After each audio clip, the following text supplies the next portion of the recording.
Good morning. आज हम लोग जो है निरक्षीय स्थिति में द्विध्रुव के कारण जो है किसी बिंदु पर निरक्षीय स्थिति में विद्युतीय क्षेत्र की तीव्रता के सूत्र को प्राप्त करेंगे।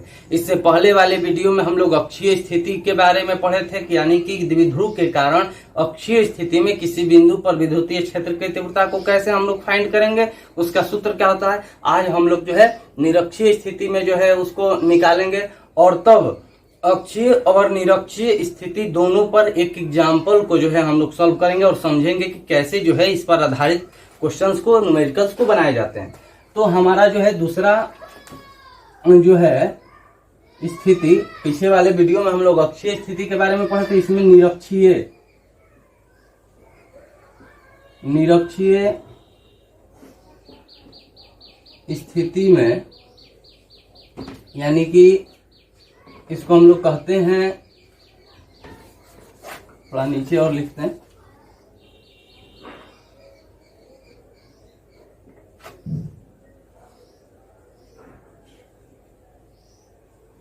स्थिति इक्वाटेरियल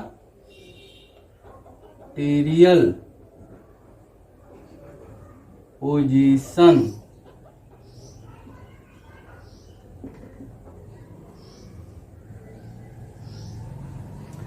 तो द्विध्रुव के कारण जो है किसी बिंदु पर निरक्षीय स्थिति में हमें विद्युतीय क्षेत्र की तीव्रता का सूत्र फाइंड करना है। एक द्विध्रुव AB है, AB एक द्विध्रुव है। A पर प्लस Q आवेश है, B पर माइनस Q आवेश है। दोनों का परिमाण सेम है, बस प्रकृति अलग अलग है। परिमाण सेम है, द्विध्रुव में परिमाण सेम होता है, बस प्रकृति अलग है, एक धनात्मक और एक ऋणात्मक। इसके द्विध्रुव की जो लंबाई है वो कितनी है, 2L है। इसके मध्य बिंदु O से R दूरी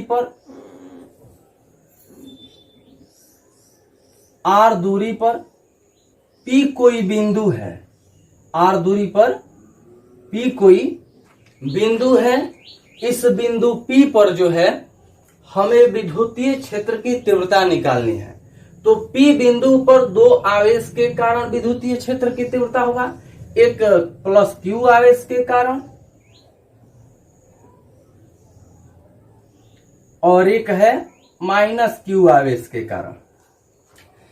दोनों आवेश के कारण जो विद्युतीय क्षेत्र की तीव्रता का ये कोण होगा समान होगा, क्योंकि इसके मध्य बिंदु से परपेंडिकुलर जो है ऊंचाई खींचते हैं हम लोग। ये थीटा हो गया, ये थीटा हो गया। प्लस Q1 के कारण विद्युतीय क्षेत्र की तीव्रता को हम लोग E1 मान लिए, इनके कारण जो है E2 मान लिए। और ध्यान दीजिए, ये लंबाई है द्विध्रुव की और इससे थीटा डिग्री के कोण पर विद्युतीय क्षेत्र की तीव्रता E1 है। तो हई आधार हो गया, हई कर्ण हो गया, हई ऊंचाई जो है लंब हो गया। तो इसमें आधार दिया है, कर्ण दिया है, तो जो विद्युतीय क्षेत्र की तीव्रता होगा E1 cos थीटा होगा। क्यों होगा E1 cos थीटा? क्योंकि cos थीटा इक्वल टू होता है आपका आधार बटा में कर्ण। उसी तरह माइनस Q आवेश के कारण विद्युतीय क्षेत्र की तीव्रता क्या होगा, तो E2 cos थीटा होगा। ध्यान दीजिए, AB एक द्विध्रुव है जिसकी लंबाई, द्विध्रुव की लंबाई या दो आवेशों के बीच की जो दूरी है वो 2L है। इन पर आवेश प्लस Q माइनस Q है। आवेश पर जो है परिमाण जो है समान है, बस उनकी प्रकृति अलग है। द्विध्रुव से या द्विध्रुव की लंबाई से थीटा डिग्री के कोण पर Q1 आवेश के कारण विद्युतीय क्षेत्र की तीव्रता बिंदु P पर, जो कि मध्य बिंदु से R ऊंचाई पर है, E1 cos थीटा है। और माइनस Q आवेश के कारण जो विद्युतीय क्षेत्र की तीव्रता है E2 cos थीटा है। तो ध्यान दीजिए, सबसे पहले यहां पर त्रिभुज, चाहे इसमें या इसमें, दोनों त्रिभुज में से किसी त्रिभुज में AOP में चाहे BOP में, किसी में भी cos थीटा इक्वल टू, हाँ एक चीज और ध्यान रखिए, यहां से यहां की लंबाई L है और यहां से यहां की लंबाई OA और OB L है। क्यों? क्योंकि AB जो है 2L है, तो OA आधा होगा तो L होगा, OB भी आधा है तो 2L का आधा L होगा। तो cos theta is equal to आपका आधार बटा में कर्ण होता है एयू बटा में एपी हो जाएगा। तो cos theta is equal to AU L है और एपी क्या है, तो एपी तो आपका कुछ दिया नहीं है, तो इसको एपी को हम लोग लिख देंगे एपी। अब देखिए यहां पर हम जानते हैं कि ओपी जो है आर है, यानी लंब आर दिया है, आधार एल दिया है, तो कर्ण एपी बराबर होता है अंडर रूट लंब का स्क्वायर प्लस आधार का स्क्वायर, यानी कि cos theta is equal to L by under root AP is equal to लंब का स्क्वायर यानी आर स्क्वायर प्लस आधार का स्क्वायर यानी कि एल स्क्वायर, ये कॉस थीटा हो गया। अब ध्यान दीजिए बिंदु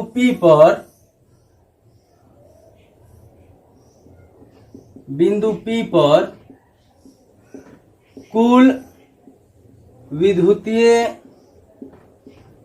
क्षेत्र की तीव्रता E is equal to E1 cos theta plus E2 cos theta, E1 cos theta plus E2 cos theta. अब ध्यान दीजिए E is equal to E1, E1 क्या है भाई, तो प्लस Q आवेश के कारण विद्युतीय क्षेत्र की तीव्रता E1 है। तो अब वो कैसे, तो E1 इज इक्वल टू हो जाएगा 1/4 pi epsilon naught into Q by R square यानी कि एपी का स्क्वायर, क्योंकि हमें इस आर से मतलब नहीं है, हमें ए से पी के बीच की दूरी से मतलब है, तो एपी का स्क्वायर और ये हो गया कॉस थीटा, ये क्या हो गया आपका कॉस थीटा हो गया। उसी तरह प्लस E2 के जगह पर हम लिखेंगे 1/4 पाई एप्सिलॉन नॉट इंटू, आवेश तो दोनों का परिमाण सेम है, बस प्रकृति अलग है, तो Q by 1/4 pi epsilon naught into Q by PB का स्क्वायर, पीबी का स्क्वायर इंटू ये हो गया कॉस थीटा। अब देखिए E is equal to 1/4 pi epsilon naught into Q common है, तो हम लोग लिख देंगे कि 1/4 पाई एप्सिलॉन नॉट, Q में 1 से करेंगे तो QA होगा, तो Q/4 pi epsilon not common निकाल दिए, यहां पर बच गया कॉस थीटा बाई एपी, और ये पीबी भी दोनों इक्वल होगा, लेकिन ध्यान दीजिए एपी क्या है, कर्ण है, और कर्ण is equal to AP is equal to, आपको अभी बताए कि AP is equal to under root R square plus L square होता है, तो इसको लिख देंगे under root R square plus L square का, ये हो गया स्क्वायर इंटू कॉस थीटा, तो हो गया प्लस यहां पर हो गया वही कि कॉस थीटा भी तो कॉमन था ही, उसको भी निकाल लेते। अब ये पीबी का स्क्वायर है, तो पीबी भी वही है, कर्ण है, जितना ये होगा उतना ये होगा, क्योंकि दोनों में एल और आर जो है समान है, तो उस स्थिति में ये भी हो जाएगा आपका under root R square plus L square का ये स्क्वायर, इनको भी हम लोग कॉमन निकाल सकते हैं। तो E इज इक्वल टू, ध्यान दीजिए 1/4 pi epsilon naught into Q by, या इसको ऐसे ही करते हैं पहले, Q/4 पाई एप्सिलॉन नॉट, ये हो गया कॉस थीटा बाई स्क्वायर करेंगे तो रूट हट जाएगा, तो हो जाएगा R square plus L square, plus यहां भी कॉस थीटा, और ये हो जाएगा R square plus L square, तो रूट जो है हट गया स्क्वायर करने पर, इस सब जो है बाहर आ जाएगा, कॉमन निकल जाएगा, तो Q/4 pi epsilon naught into cos theta by R square plus L square common हो गया, तो 1 प्लस यहाँ 1, इधर भी 1 इधर भी 1 बच गया। E is equal to Q/4 pi epsilon naught हो गया into cos theta by R square plus L square into 1 plus 1 2 हो गया।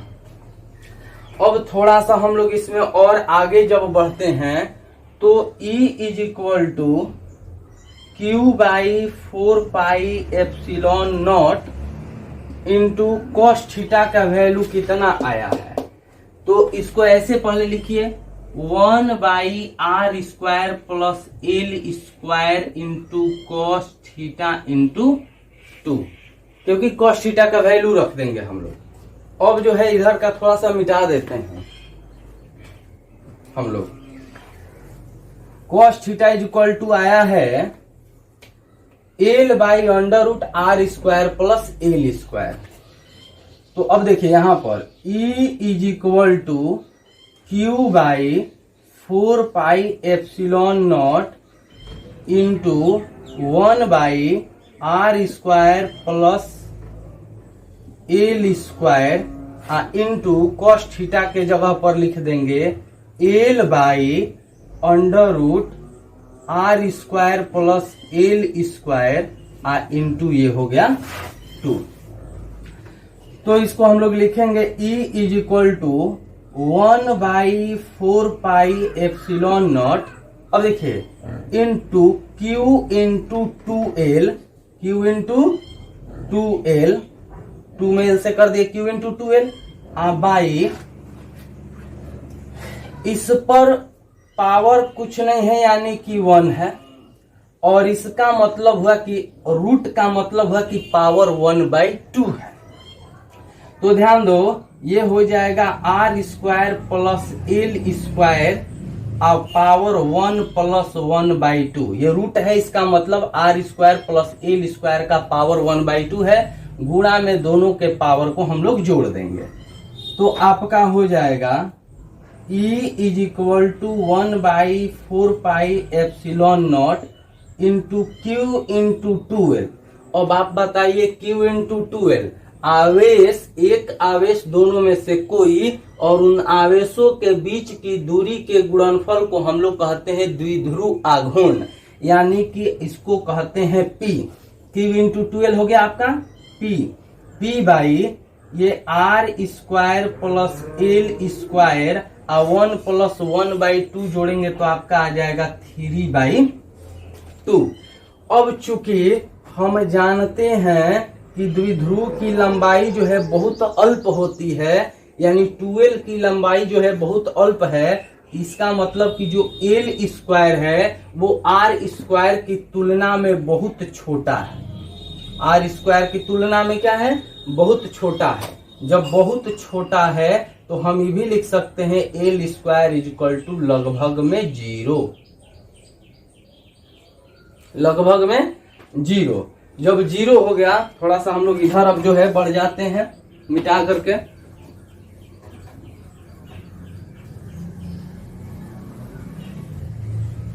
तो ध्यान दीजिए E इज इक्वल टू ये 1 by 4 pi epsilon naught into P by R square plus L के जगह पर 0 हो जाएगा, आर स्क्वायर प्लस 0 का स्क्वायर तो 0 का पावर 3/2, यानी कि E is equal to 1 by 4 pi epsilon naught into P by R square का पावर हो जाएगा 3/2, 0 जोड़ेंगे तो उतना ही हो जाएगा।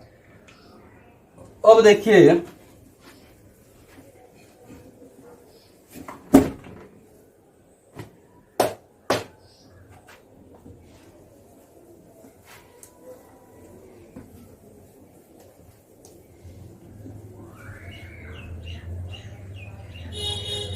E is equal to 1 by 4 pi epsilon naught into P by R square से ये स्क्वायर 2 से 2 कट जाएगा तो हो जाएगा आपका, जैसे देखिए आर स्क्वायर गुणे 3/2 है, 2 से 2 कट गया तो हो गया ये R3। ये आपका जो है निरक्षीय स्थिति में विद्युतीय क्षेत्र की तीव्रता का ये क्या हुआ, सूत्र हुआ, इक्वेशन फर्स्ट।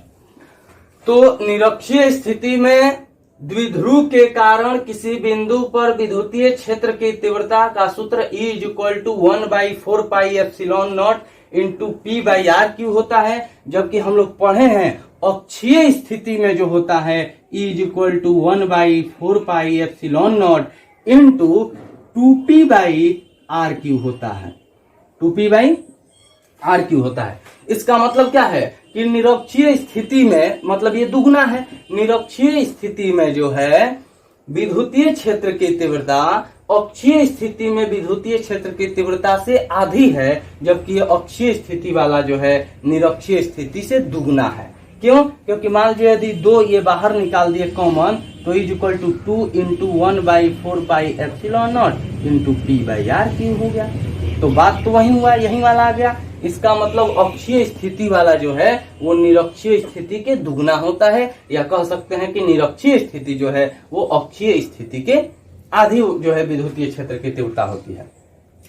इस तरह से हम लोग विद्युतीय क्षेत्र की तीव्रता का सूत्र अक्षीय स्थिति और निरक्षीय स्थिति दोनों में जो है द्विध्रुव के कारण उत्पन्न विद्युतीय क्षेत्र की तीव्रता को प्राप्त किए। अब जो है इन पर एक न्यूमेरिकल्स को बनाएंगे, क्वेश्चन बनाएंगे।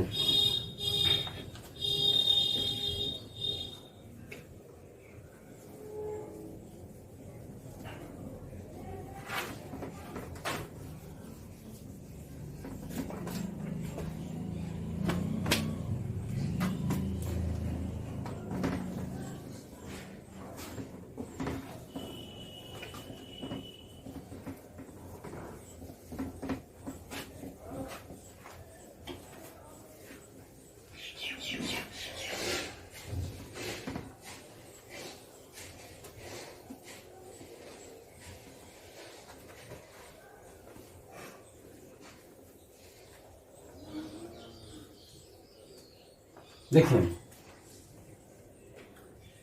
एग्जाम्पल है कि किसी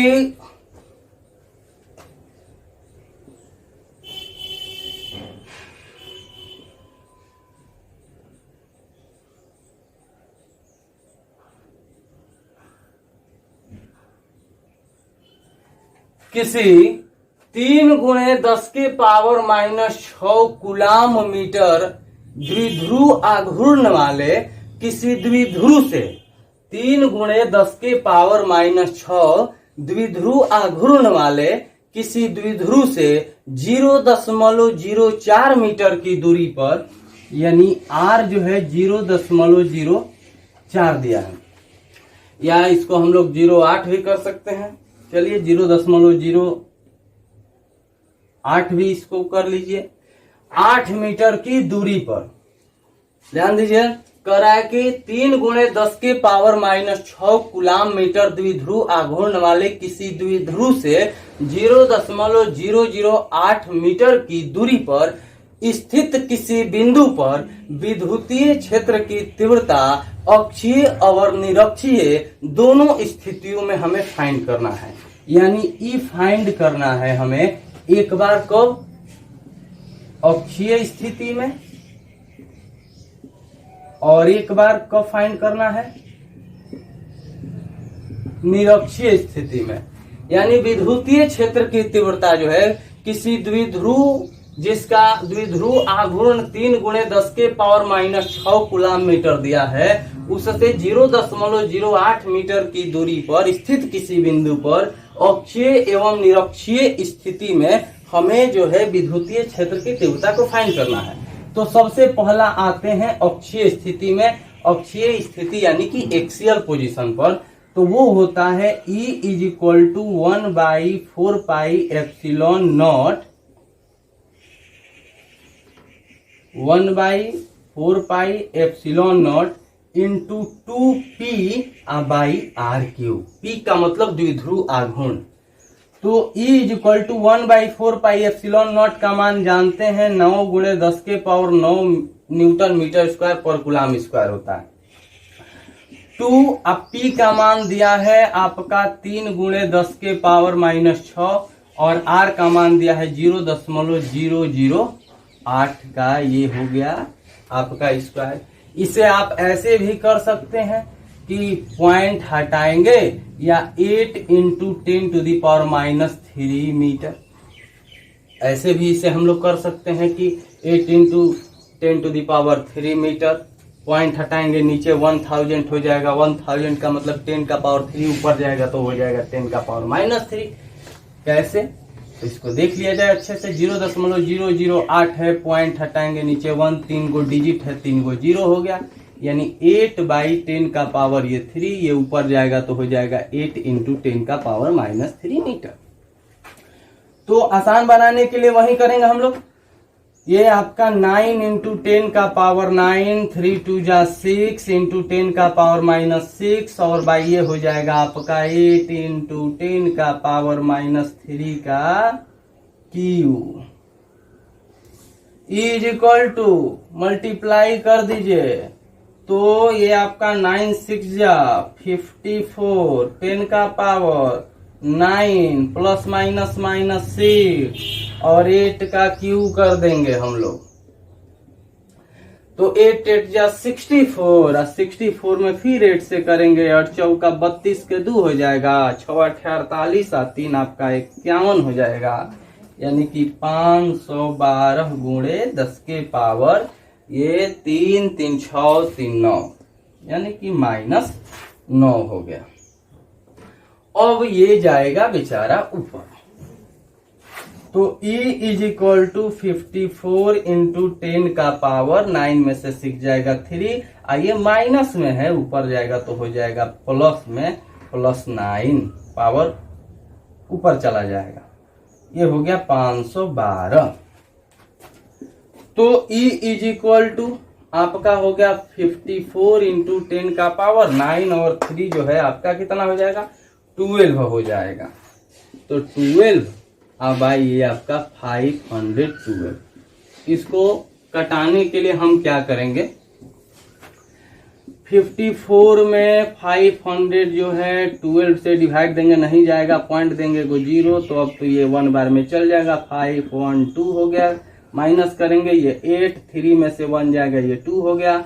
अब जो है पॉइंट दिए हैं एक आया है 0 आया है तो ये जाएगा नहीं तो हो जाएगा 0। अब एक और आ गया यहाँ पर, अब कितना बार में जाएगा, तो 6 बार में तो जाएगा नहीं, 5 बार में जाएगा, तो 5 बार में जाएगा तो 5 2 जा हो जाएगा बेचारे का 10, अब 5 1 जा 5 1 कैरी 6, अब 5 5 जा हो जाएगा 25, ये 0 ये 4 ये 7 में से अब जाएगा आपका 5 तो हो जाएगा 2। इसी तरह फिर जो है अब 4 बार में चलेगा तो हम लोग 3 डिजिट तक ही लिखते हैं, तो 0.105 इंटू 10⁻12। अच्छा ये तो हो गया आपका 12। तो अब इसका यूनिट क्या होगा, तो विद्युतीय क्षेत्र की तीव्रता का यूनिट क्या होता है, तो तीव्रता का यूनिट होता है न्यूटन पर कूलम्ब। इसको हम लोग ऐसे भी लिख सकते हैं 1.05 इंटू 10 का पावर, पॉइंट पीछे आएगा, पावर एक घट जाएगा तो आपका हो जाएगा 11 न्यूटन पर कूलम्ब। ऊपर वाला भी हो सकता है, नीचे वाला भी हो सकता है। ये हुआ हम लोगों का अक्षीय स्थिति में। अब हमें इसको यदि कह दे इसी क्वेश्चन को कि आप निरक्षीय स्थिति में निकालिए, तो निरक्षीय स्थिति में कैसे निकालेंगे, निरक्षीय स्थिति में निकालने के लिए E is equal to 1/4πε0 into P/R, यानी निरक्षीय स्थिति में ये जितना आया है इसका आधा होना चाहिए, यही ना। तो E इज इक्वल टू 1/4πε0 का वैल्यू हो गया 9 इंटू 10⁻9, P का वैल्यू कितना आया है, तो 3 इंटू 10 का पावर जो है -6 और R का वैल्यू है 8 इंटू, अच्छा ठीक है 8 इंटू 10 का पावर -3 का, ये हो गया Q। तो E इज इक्वल टू आपका हो गया 9 3 जा 27 इंटू 10 का पावर 9 -6 और ये हो जाएगा 512 गुणे 10 के पावर -9, -3 -3 -6 -3 जो है -9। पावर का मतलब पावर का जब इसको क्यू करते हैं तो इसका मतलब ये मल्टीप्लाई ना होकर के 3 इंटू 3 इंटू 3 ना होकर के पावर को ऐड किया जाता है, 3 बार ऐड करेंगे।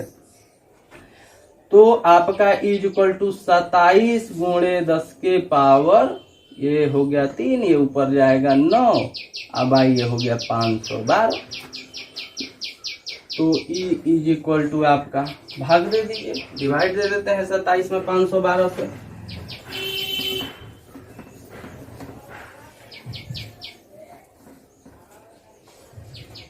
दो 27 में 512 से देंगे, नहीं जाएगा, 0 पॉइंट लगाएंगे, को 0 आएगा, नहीं जाएगा, 0 हो जाएगा। फिर एगो 0 आएगा, तो अब ये कितना बार में जाएगा, तो अब ये जाएगा आपका 5 बार में, क्योंकि 6 बार में तो ज्यादा हो जाएगा, तो 5 बार में जाएगा, तो 5 दूनी 10 हो जाएगा, 5 एकम 5 एक 6 हो जाएगा, 5 5 जा 25 25 हो जाएगा, माइनस करेंगे ये 0 हो जाएगा, ये 4 हो जाएगा, और ये जो है ये तो आपका हो गया 6 में से 5 जाएगा, ये हो जाएगा 1। अब एक और 0 आएगा, तो अब ये कितना बार में जाएगा, तो अब तो ये 3 बार में जाएगा नहीं, तो 2 बार में जाएगा, 2 दूनी 4 हो गया, 2 एकम 2 हो गया, 5 दूनी 10 हो गया, तो आपका ये 6 हो जाएगा, ये 9 में से 2 जाएगा, तो आपका 7 हो जाएगा, ये 3 हो जाएगा, 0 आएगा। तो अब जो है आप इसे 7 बार में लेके जाएंगे, बस इतना ही तक लेके जाते हैं, इतने डिजिट तक। वैसे तो हम लोग 3 डिजिट तक ही लिखेंगे तो काफी है। तो आगे बढ़ते हैं, यानी कि आपका आ गया 0.052, 3 ही डिजिट तक लिखते हैं, गुणे 10 के पावर 9 3 12 न्यूटन पर कूलम। इसको ऐसे भी लिख सकते हैं, इज इक्वल टू, ये पॉइंट इधर आ गया, तो 0.52 इंटू 10 का पावर 11 न्यूटन पर कूलम। ये निरक्षीय स्थिति में है, तो देखिए ये 1.05 है, और ये जो है आपका 0.52 इंटू 10 का पावर 11 न्यूटन पर कूलम आ गया।